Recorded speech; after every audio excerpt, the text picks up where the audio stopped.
Gayatri recording studio.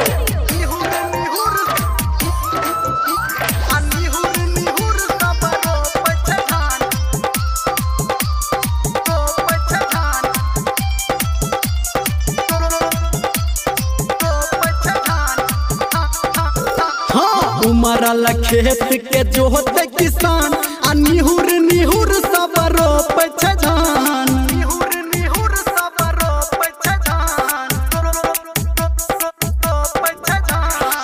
गिरहत बाबा बैठ आयर बा, गिरहत बाबा बैठ आयर बा, लगबत अपनल मीठा पान।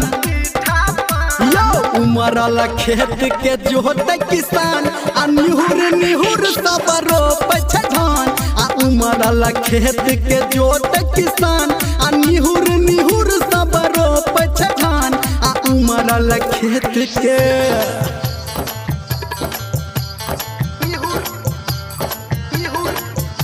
Singing by power star Dharmendra Nirmaliya.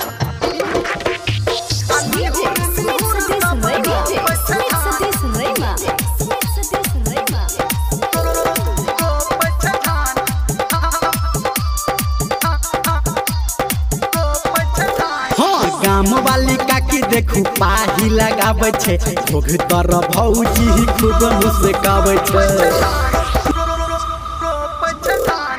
गाम वाली काकी देखू पाही लगाबै छे, भोग तर भौजी खूब मुस्काबै छे।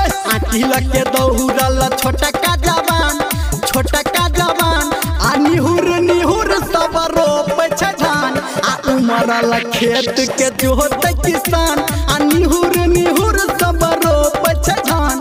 आ उमरल खेत के जोत किसान आ निहुर निहुर सब रोप छे धान।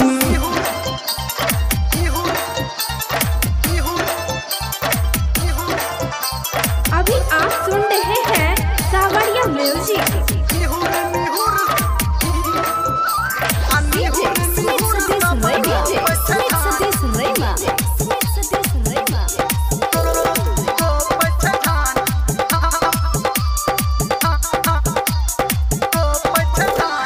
लगे एले खेत में जल खाई के पोटरी, बौआ बुच्ची नाचे जेना लागी गेल लोटरी।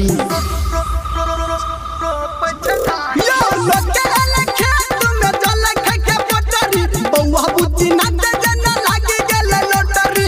मीठा लागे बड़ी छही नामी मखान, नामी मखान आ निहुर निहुर सब रोप छे धान। आ उमरल खेत के जोत किसान आ निहुर निहुर सब रोप छे धान।